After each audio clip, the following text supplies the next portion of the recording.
I don't think there was a backlash from from the other allies in the region like Japan, Korea, uh, in the South, Australia, New Zealand, and also the ASEAN. I don't think so because everybody deals with everybody here in this region. We all the ASEAN deal with China and Russia as well. Now it's just so the president also thinking of getting some equipment from China and or Russia. In fact, he gave me an instruction to visit these countries in the near future to check out what they are offering to us. So I don't think, going back to your question, that there will be backlash from allies in the region. I have talked to some of the ambassadors here, and although we haven't talked about what's happening between our alliance with the United States, but I'm very sure that it will not affect our alliances with them. Hello.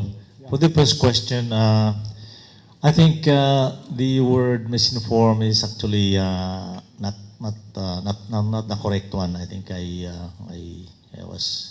used that very quickly. The correct word would have been he did not get the correct information or the complete information, because he said that we did not get anything from the exercises with the Americans, and if you look at it from the perspective of somebody who is just watching the exercises, that would appear so, because after the exercise in our troops were exposed to the new equipment, the sophisticated equipment by the Americans, and after the exercise they leave and we are back to our old decrepit equipment. That's what you see, and maybe the president sees that. I went to the AFP and talked to the officers and the soldiers in the army, and asked them what really is happening during these exercises. And do you really think this is a waste of time that we don't get anything? And they said, yeah. On the contrary, they said, we get something from this. First is that we are exposed to this new equipment, and it also gives us some hankering or wish. They become our wish list that maybe in the future we get this equipment. And that's what happened during the modernization phase of our armed forces. So all the things that they saw, the previous exercises, the protective gear, the helmets, the night vision goggles, that's what we are acquiring now. Going back to the statement of the president, the first statement that he made about the U.S. forces was sometime early September, when he said that the U.S. forces in the South should leave because they could become the target of the Islamic radicals in the South, because of the revival of these U.S. military atrocities in 1906 in Sulu. So I clarified that with him, and I told him that the U.S. troops are not in danger, because there are actually just very few of them, just about 107 people who are actually housed in the camp in Camp Navarro, Calarian in Zamboanga City, and all they do is operate their drones and some intelligence equipment to help our troops in the South. And I told him they are not in danger of being harmed by any terrorists. At the same time, they are actually combatants, and they are not civilians who are there so they can protect themselves. So later on, the president said that he doesn't want them to go out to leave immediately, but maybe in the future. Now that also coincides with the military's plan that in the meantime that they are being used, these U.S. forces are being used to provide us some intelligence information, like the product of their the drones that are flying over Basilan and Sulu in central Mindanao. That when we acquire our own drones in the near future, then we can do without the help of the Americans in the south. No, I do not have those figures here, but we get, I think, an average of about 50 to about 100 million a year. But this is all that is spread over FMS, foreign military assistant training to the United States. In other, I don't have the exact how this money is being given to us, but we get at least $30 million FMS for our military.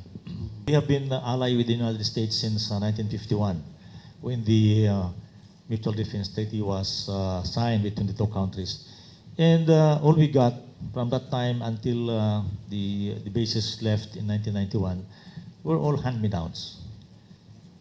No new equipment, except perhaps a couple of C-130s and the helicopters, slightly used helicopters after the Vietnam War.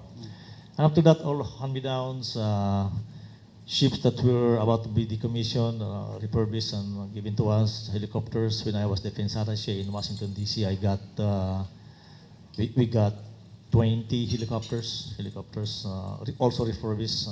So, you know, what they are thinking, and maybe I agree with them, is that the Americans failed to beef up our capabilities that will be at par with what's happening in this region.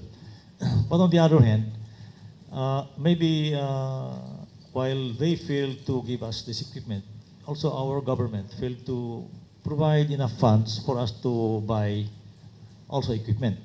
Remember that our defense budget is only 1.2% of GDP, when in fact the average here in the region is about 3% of GDP, and we have a smaller GDP than some of the countries, and so they allocate more, so they get more equipment. So it's both sides.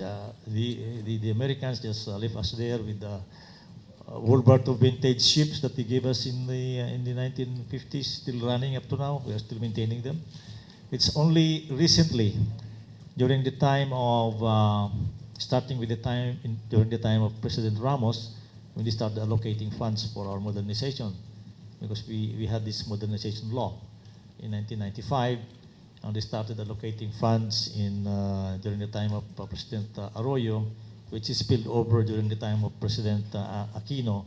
And during the first 5 years of our 15-year modernization, we were able to spend $85 million pesos to acquire this equipment, like the FA-50 fighter jets from Korea.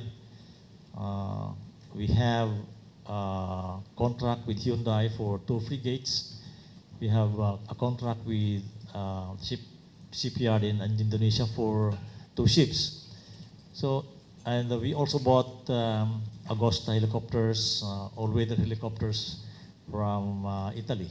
So slowly we are beefing up our capabilities now because there is money that is being allocated by our government. But as explained to us by the Americans when we talk to them, is that we mentioned this to them. We give these countries billions of dollars of whatever equipment, but they always say that, you know, a major part of those equipment is actually paid by them. But the mere fact that America can provide this equipment, like the fighter jets and the missiles, these countries buy them. They buy them. Only small part of that is aid.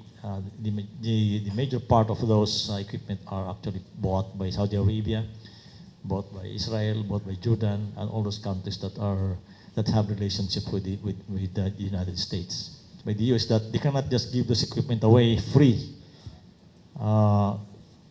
because you know, these are military industrial complex, and they are also doing this to earn money. And before they can give away this equipment for free, they have to go to Congress to allocate money, and sometimes they don't want to burden their taxpayers. If we decide to procure military equipment from Russia or China, if you are only procuring the small items like the small arms, no problem. It's very easy to operate. Yeah. But either the ammunition will be compatible with what we have now. I don't think they will be compatible unless they retool their machines to produce the 5.56, the M16 or the M14 that we are using now, or the caliber 45 or the 9mm firearms. But for other equipments like the sophisticated ones, jet fighters, ships, it will be difficult actually to because sometimes the technology are not the same. Maybe our ships, our ships now that are US made cannot interoperate with the ships that are made by China or Russia. But we'll check it out. We'll find out when we go there to have a physical inspection of this equipment if they are in fact compatible with us, or if our end users would like to use them here in the Philippines. Yeah, we are acquiring 5 medium hull aircraft. Yeah. These are the aircraft that will be used for reconnaissance by the Philippine Navy and the Philippine Air Force. So this is on a lease basis. We are going to lease these 5 aircrafts, small aircrafts only. Capacity of I think 6 to 8 people. That will be used to do some reconnaissance and patrols in our waters. Soft loan, a very minimal lease from the Japanese government. Now the BFA, the Visiting Forces agreement with Japan, I heard that there were some talks about that before, but I have not looked into that. I will look into it. Hindi ko pa alam masyado ang the details of that. Although our relationship with Japan has been improving through the years.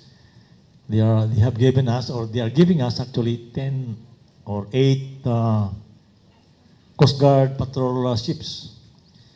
The Japanese are giving us patrol ships supporting the Coast Guard for law enforcement purposes. Yeah, I will have that studied and look into. I heard that, but I haven't really given some thought because some other problems. But the lease, I think, is for 5 years for the small aircraft, and I don't know if after 5 years what happened to the aircrafts. So.